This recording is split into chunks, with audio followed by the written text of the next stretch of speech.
اسلام sacrifice مانگتا ہے، اسلام قربانی مانگتا ہے۔ وہ خاتون اول کہ جن کی آج وفات کی شب ہے، انہوں نے اپنا سب کچھ اسلام کی خاطر سب دے دیا، اسلام کی خاطر جو کچھ تھا اس دور کے اندر، کہ جہاں پر رسول خدا سے کہا گیا، رسول خدا کو بعد میں جو اور ازواج تھی رسول خدا کی، کہ آپ حضرت خدیجہ کا بہت ذکر کرتے ہیں،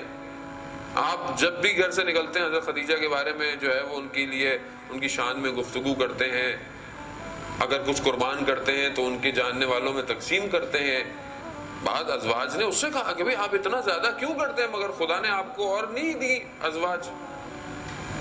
تو رسول خدا فرماتے ہیں کہ جب میرے پاس کچھ نہیں تھا تو خدیجہ نے اپنا مال دیا، جب لوگ مجھ سے منہ موڑ چکے تھے تو خدیجہ نے مجھے سہارا دیا، جب لوگ مجھ پر بہتان ڈالتے تھے، مجھے مجنون اور ساحر کہتے تھے، تو خدیجہ نے آ کر میرے دل کو جو ہے وہ دلاسا دیا۔ یہ آسان نہیں ہے عزیزان محترم، وہ دور جہالت کا دور، اس دور کے اندر اگر آپ جو لوگ حج عمرے پہ جا چکے ہیں وہ بہتر جانتے ہیں، غار حرا ابھی تو پھر آپ کے لیے راستے بنے ہوئے جانے کے لیے، اس دور کے اندر جب رسول خدا غار حرا میں عبادت کر رہے ہیں، وہ خاتون اس دور میں، وہ خاتون اس مسافت کو طے کر کر رسول خدا کے لیے کھانا لے کے جاتی تھی۔ اگر یہ آسان ہے اس دور میں کہ جہاں سب لوگ دشمن ہیں، اور اس دور میں کہ جہاں پر فساد ہے معاشرے میں، لیکن وہ خاتون طاہرہ کے لقب سے مشہور ہے۔ طاہرہ یعنی پاک ہے، طہارت۔ یہ آسان بات نہیں ہے کہ تاجر بھی ہے، کام بھی کر رہی ہے، بزنس بھی ہے، سب کچھ بھی ہے، لیکن پاکیزگی اور طہارت، یہ بہت بڑا پیغام ہے آج ہماری ماؤں بہنوں کے لیے،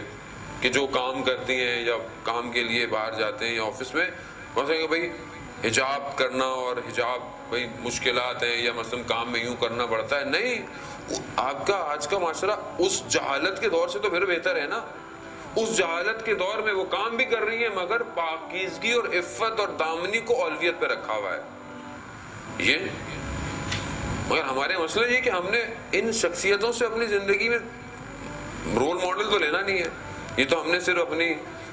گفتگو کے لیے شخصیتیں رکھی، مجلس ہو جائے، وہ ہو جائے، یہ ہو جائے، باقی ہماری زندگی کہاں اور یہ لوگ کہاں۔ ہم تو کمپیریزن، یا ہم تو کچھ کر ہی نہیں رہے ان سے کچھ لینا۔ یہ دیکھیں کہ اپنے پورے مال کو سب کچھ دے دیا رسول خدا کی خدمت میں، حتیٰ جب رسول خدا نے، روایت ہے